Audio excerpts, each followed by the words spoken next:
एक घना हरा भरा जंगल था जहाँ बड़े बड़े पेड़, हरी भरी घास और रंग बिरंगे फूलों से भरी वादियाँ थी। उस जंगल में हर तरह के जानवर रहते थे, जैसे बंदर, खरगोश, हिरन और बहुत से पक्षी। उसी जंगल में एक छोटी सी प्यारी चिड़िया रहती थी जिसका नाम मीनू था। मीनू बहुत ही मेहनती और बुद्धिमान थी। गर्मी का मौसम शुरू हो गया है। मुझे अपने लिए एक मिट्टी का मटका बना लेना चाहिए। इस गर्मी के मौसम में मैं मटके का ठंडा पानी पिया करूंगी। मैं पास के जंगल से मटका बनाने के लिए मिट्टी ले आती हूँ और फिर अपने लिए मटका बनाऊंगी। यह सोचकर मीनू जंगल से मिट्टी लेने चली जाती है। थोड़ा उड़ने के बाद वह जंगल के उस हिस्से में पहुंच जाती है यहाँ से उसे मटका बनाने की मिट्टी मिल सके। मैं अपनी टोकरी में मिट्टी भर लेती हूँ। यहाँ काफी अच्छी मिट्टी है। मीनू अपनी टोकरी में मिट्टी भर लेती है और अपने घर की ओर लौट आती है। मटका बनाने की मिट्टी तो मैं ले आई। अब जल्दी से मटका बनाने का काम शुरू कर देती हूँ। फिर मीनू अपने नन्हे नन्हे पंखों से मटका बनाने लगती है। कुछ घंटों की मेहनत के बाद मीनू ने मटका बनाकर तैयार कर लिया। उसी समय मीनू के घर बुलबुल आ जाती है। मीनू, ये तुम क्या कर रही हो? बुलबुल, मैं अपने लिए मिट्टी का मटका बना रही हूँ। इस मटके में पानी ठंडा रहेगा और इस गर्मी में मुझे पीने को ठंडा पानी मिलेगा। मीनू, क्या तुम हमें भी अपने मटके से ठंडा पानी पीने दोगी? हाँ बुलबुल, क्यों नहीं। मैं ये मटका इस पेड़ के नीचे रख दूंगी। जो भी पक्षी इस मटके से पानी पीना चाहे पी सकता है। यह सुनकर बुलबुल बहुत खुश हुई और ये बात बताने वह अपने दोस्त मिट्ठू तोते के पास गई।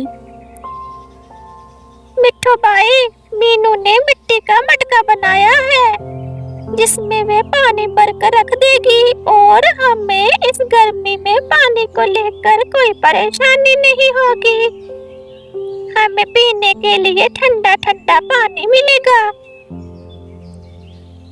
ये तो बहुत अच्छा किया मीनू ने। अब हमें गर्मी में पानी पीने के लिए मारे मारे नहीं भटकना पड़ेगा। मीनू रोज नदी पर जाती और मटके में पानी भरकर लाती और पेड़ की छाया में रख देती ताकि जब प्यास लगे तो आराम से पानी पी सके। उसी जंगल में कालू कौवा अपनी पत्नी के साथ रहता था। कालू और उसकी पत्नी को दूसरों को परेशान करने में बहुत मजा आता था। वे हमेशा किसी न किसी के साथ शरारतें करते रहते थे। एक दिन कालू की पत्नी गोरी ने देखा कि चिड़िया अपने मटके से पानी पी रही थी। उसके दिमाग में एक शरारती योजना आई। वह उठती हुई कालू के पास आई और उसने कालू से कहा, अरे कालू, चिड़िया के पास एक सुंदर सा मटका है जिसमें उसने पानी भरकर पेड़ के नीचे रखा है। अगर हम चिड़िया का मटका चुरा ले तो हमें रोज पानी पीने के लिए नदी पर नहीं जाना होगा। कालू को गोरी की योजना पसंद आई। उसने कहा, सही कहा, हम रात को चुपके से चिड़िया का मटका ले आएंगे। जब रात हुई, पूरा जंगल सो गया। कालू और उसकी पत्नी गोरी धीरे धीरे दबे पांव चिड़िया के घर के पास गए। घर के बाहर चिड़िया ने मटका रखा था। कालू ने मटका उठाया और हंसते हुए बोला, अब ये मटका हमारा हुआ। फिर वो दोनों मटका लेकर अपने घर चले गए। उन्होंने मटका अपने घर में छुपा दिया। सुबह जब चिड़िया उठी और पानी पीने के लिए बाहर आई तो उसने देखा कि मटका गायब था। चिड़िया परेशान हो गई। उसने इधर उधर देखा लेकिन मटका कहीं नहीं मिला। चिड़िया बहुत समझदार थी। वह समझ गई कि ये जरूर कालू और उसकी पत्नी की शरारत होगी। वह उड़कर कालू के घर गई और बोली, कालू भैया, क्या आपने मेरा मटका देखा? कालू ने झूठ बोला। अरे चिड़िया बहन, हमें क्या पता तुम्हारा मटका कहाँ गया। चिड़िया को गुस्सा आया लेकिन वह चतुर थी। उसने सोचा कि सीधे लड़ने से कुछ नहीं होगा, उसे अपनी बुद्धि से अपना मटका वापस लेना होगा। चिड़िया अपने दोस्तों से मदद मांगने गई। उसने बुलबुल और मिट्ठू तोते से मदद मांगी और उन्हें अपनी योजना बताई। मिट्ठू ने कहा, हम कालू को ऐसा सबक सिखाएंगे कि वह फिर कभी किसी का सामान नहीं चुराएगा। इसके लिए हमें रानी मधुमक्खी की सहायता लेनी पड़ेगी। चिड़िया बहन, तुम फिर से एक नया मटका तैयार करो, लेकिन उसमें पानी की जगह मधुमक्खियां रख देना। फिर तुम कालू के पास जाना और उससे कहना कि मैंने एक जादुई मटका बनाया है जिसमें हमेशा ठंडा पानी भरा रहेगा। यह सुनकर कालू उस मटके को जरूर चुराएगा। फिर कालू को अच्छा सबक मिल जाएगा। चिड़िया वापस अपने घर चली गई। योजना के अनुसार उसने एक नया मटका बनाया। वह फिर रानी मधुमक्खी के पास गई।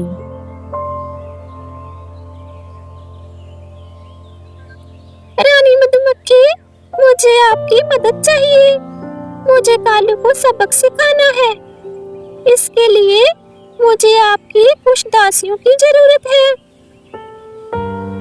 ठीक है मीनू, मैं तुम्हारी मदद करूंगी।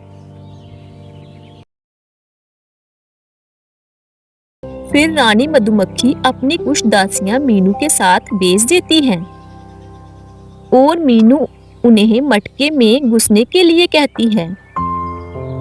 चलो, अब तुम इस मटके के अंदर चली जाओ। जब कालू ये मटका चुराएगा तो तुम उसे अच्छा सबक सिखाना। मधुमक्खियां मटके के अंदर चली जाती हैं और मीनू कालू के घर चली जाती है। कालू भैया, मैंने एक जादुई मटका बनाया है जिसमें हमेशा ठंडा पानी भरा रहेगा। अच्छा मीनू, फिर तो तुम्हें पानी लेने भी नहीं जाना होगा। हाँ कालू भैया, वह जादुई मटका है। इतना कहकर मीनू वहां से चली जाती है। कालू की पत्नी गोरी ने कहा, कालू जी, मुझे वो मटका चाहिए। जैसे भी करके मुझे वो मटका ला दो। गोरी, जरा सब्र करो, रात होने का इंतजार करो। पहले की तरह इस बार भी हम चिड़िया का मटका चुरा लेंगे। जैसे ही रात हुई, कालू और गोरी चिड़िया के घर के बाहर पहुंच गए। उन्होंने मटका चुरा लिया। जैसे ही उन्होंने मटके को खोला, अंदर से मधुमक्खियां बाहर निकली और कालू और उसकी पत्नी को काटने लगी। कालू चिल्लाया, अरे बाप रे, बचाओ बचाओ, कोई तो बचाओ। इतने में चिड़िया भी वहां आ गई। अच्छा, तो वो मटका चोर तुम हो जिन्होंने मेरा मटका चुराया था। मीनू, हमें माफ कर दो। हम दोनों ने लालच में ये किया था। तुम दोनों को मटका चुराने की सजा मिली है। चिड़िया बहुत खुश थी। उसके दोस्तों ने उसकी मदद की और कालू को अच्छा सबक सिखाया। इस कहानी से हमें यही सीख मिलती है कि दूसरों की चीजें चुराना गलत है।